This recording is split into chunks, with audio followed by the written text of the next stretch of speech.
Le attività subacquee che si svolgono nel mondo, i metodi, gli addestramenti, le scoperte, le tecnologie saranno affrontate questo fine settimana nella rassegna Mare Nord-Est. Attività che nel panorama mondiale sono relativamente recenti, avendo avuto una forte spinta nel secondo dopoguerra. Paolo Ferraro, presidente dell'Accademia Internazionale di Scienze e Tecniche Subacquee, ripercorre l'inizio di questa spinta all'esplorazione sottomarina, tema che viene affrontato nella 3 giorni di rassegna. In 70 anni gli sviluppi si sono fatti, ci sono stati.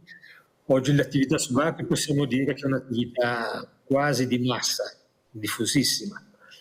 Quindi si può andare sott'acqua, come ho detto all'inizio, con una maschera e un boccaglio, si può andare con le bombole, si possono fare versioni tecniche molto impegnative a centinaia di metri di profondità. Al giorno d'oggi, prosegue Ferraro, è quasi banale affermare che bastano maschere e pinne per avere già un'idea di cosa ci sia sotto la superficie, un mondo interconnesso dove le scelte prese fuori dall'acqua hanno molto spesso un collegamento diretto con ciò che sta sotto.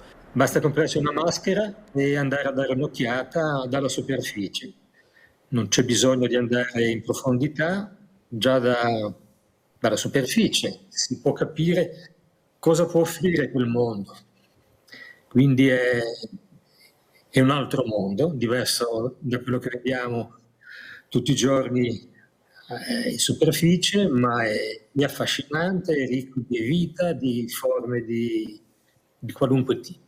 Tanto subacquea quanto esplorazione e sensibilizzazione sui temi ambientali. Sergio Davigo, monauta, esperto di navigazione oceanica, prossimo a una traversata da Palermo a Tokyo, ospite speciale di Mare Nord-Est, è ben consapevole dello stato di salute dei mari, condizionati da un forte inquinamento, soprattutto a causa del plastica. Non è il mare in grandissima forma e sicuramente c'è bisogno di un aiuto di tutti. È fondamentale purtroppo le microplastiche che si sono creati dagli anni 60 in poi, che hanno letteralmente invaso i nostri mari, le nostre spiagge, le cicche di sigarette, tutto quello insomma che circonda non solo il mare ma le città, che poi viene scaricato a mare. Chi vive inquina, c'è poco da fare.